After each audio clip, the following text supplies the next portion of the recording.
Hey everybody, Pastor Corey from Calvary Baptist Church. So as many of you know by now, Delaware's Governor John Carney has amended the emergency order as it relates to churches, with the state guidance saying that church buildings can open for one-hour service at 30% of their fire occupancy requirements. So the question on everyone's mind would be, of course, what are we going to do? And the short answer is that for now, we are staying online. Let me talk a little bit about that. First of all, as far as I have been told and have been able to figure out, the City of Newark still has a maximum limit on in-person gatherings of 10 people. So as long as that stays in place for our city, state guidance is moot.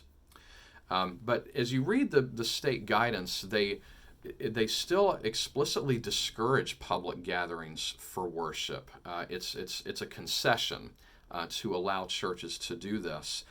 And, it says at-risk groups should still stay home.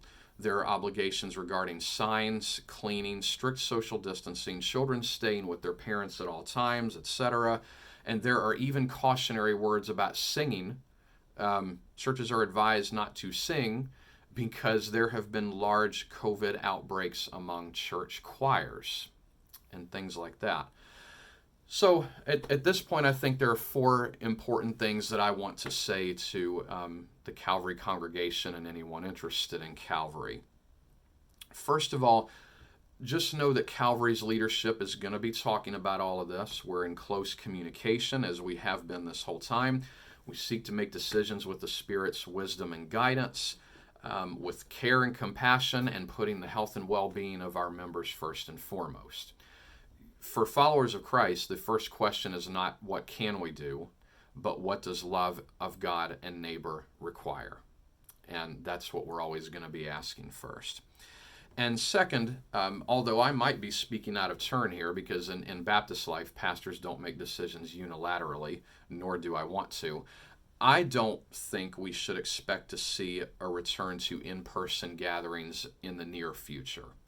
Because even without our city's restrictions, public health guidance still discourages indoor worship gatherings. And we would have to contend with all the practical questions of whether and when we can implement the precautionary measures, the cleaning procedures. One of our church leaders said it well after reading our insurance company's guidance. He said, just reading and understanding how to implement this is a huge task that requires weeks of lead time.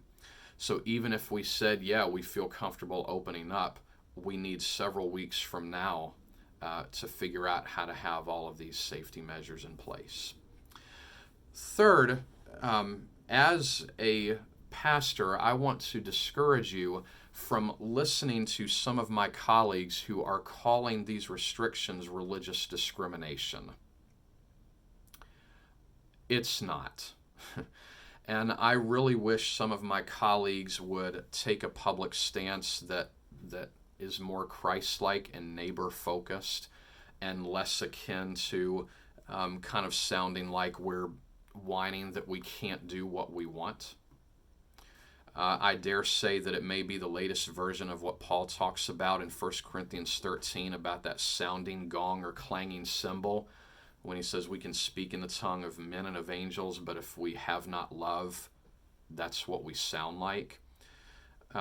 There is nothing discriminatory about asking places of worship where there have been documented outbreaks to play their part in protecting the health and wellness of the community.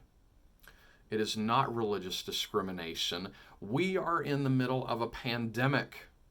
An emergency has been declared. This is a public health emergency. And when those kinds of things happen, everyone makes sacrifices. And furthermore, as our online presence has proven to all of us, I think, there's no shutting down the church. You can't shut down the church. Our building is closed, but the church is very much open. We have been worshiping. We have been praying. We have been studying the Bible. We have been providing food and shelter to our homeless friends. Our ministry has continued. We have been giving to national and international relief to this pandemic. The church can't be shut down, and this is not religious discrimination, and I want to say that very clearly. Fourth and finally, I want to just acknowledge and lament that we're all growing weary of this. I mean, the uncertainty, the anxiety, the lack of human contact, it's hard. It plays with your head. And most of all, we want to be able to see each other again in person. And so it may make it even harder to digest and think about how, even after a return, it's not going to be this triumphant return to normal. Many people would still be missing and staying at home out of a safety concern. We wouldn't be able to greet and hug each other as we normally do, at least not safely. But it's for this reason that I continue to encourage us to be honest about such feelings, about how hard it is, and remembering what it is that makes us the church and that we will get through this. It's just one of those things where there are no easy answers. There are no easy ways out of this. And unfortunately, it just continues to take more time than we want it to. But keep Calvary's leadership in your prayers as we wrestle with this. Thank you for your patience and understanding, and most of all, your incredible faithfulness. Calvary's ministry continues, and we will update you further as we have the time to pray and make decisions and just discern what's going on in our world and what love requires of us. Be well, and may God bless and empower you for your work in your mission field.